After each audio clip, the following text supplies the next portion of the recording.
Okay, thanks for joining us on this Saturday. We're going to talk about these headlines real quick because we're expecting near average heat this weekend. Now, I say heat because it's still early August. We're still running our averages near the 90-degree mark. Some of us are still warmer than that. Others of us are slightly less warm than that. In fact, Montrose, we might even start arguing categories. Instead of the hot, we're in the warm. But anyways, we're going to be dealing with near average heat this weekend. So please exercise caution if you're out and about. If you're looking to hike, if you're looking to mountain bike, if you're looking to get in the rivers for some relief, take it easy. Don't overdo it, especially in the higher elevations, that heat and the hydration issues. Not to mention, storms are going to continue to pop along the divide.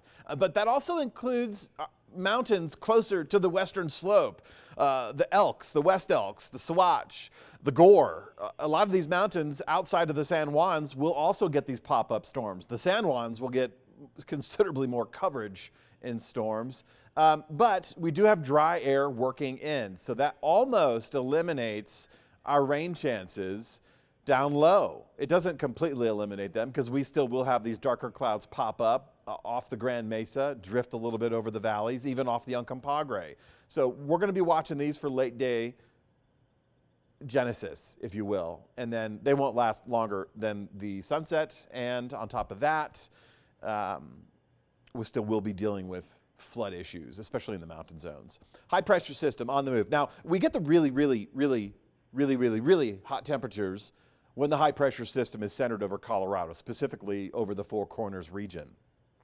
So that's not the case. This high pressure system has been migrating in the last 24 hours from the mountain time zone to the central time zone, and it's actually getting into a weakened position. It's not as far south as I would like it to be for the Gulf of Mexico, for that subtropical tap. It's still drawing up some of that moisture, and it's still circulating it through the borderlands and then up through the southwest deserts and then across the Beehive State and through Colorado. But we do also have dry air working in with this position. Now, with the high pressure system migrating into the next time zone, that also means it's pulling storms in that direction as well. You still see that focus in the Four Corners. You still will see that focus in the San Luis Valley. But we do have dry air working in from the northwest. In fact, it's kind of a tandem. We have a low pressure system with a cold front passing by to the north late weekend. We have a high pressure system rebuilding out on the west coast. So it is pushing in some dry air, but it's not totally drying our atmosphere. And we still have plenty of this monsoon moisture trapped in our atmosphere. So a little breezy, storms in the mountain zones. We still will have the flooding hazards. We still will have lightning hazards.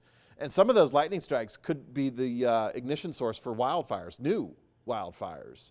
But we do get somewhat of, I'll have to call it a lull for the late weekend period with Sunday, Monday, and Tuesday, with the focus being on hotter temperatures in the afternoon hours, occasional clouds drifting over, creating some shade, some relief, short-lived though, because a lot of movement in the atmosphere with those clouds, so they're not going to be hanging around in an overcast situation. Not until the end of next week when we see that high pressure system. You can almost tell this weather story for me when we see that high pressure system swinging back westbound.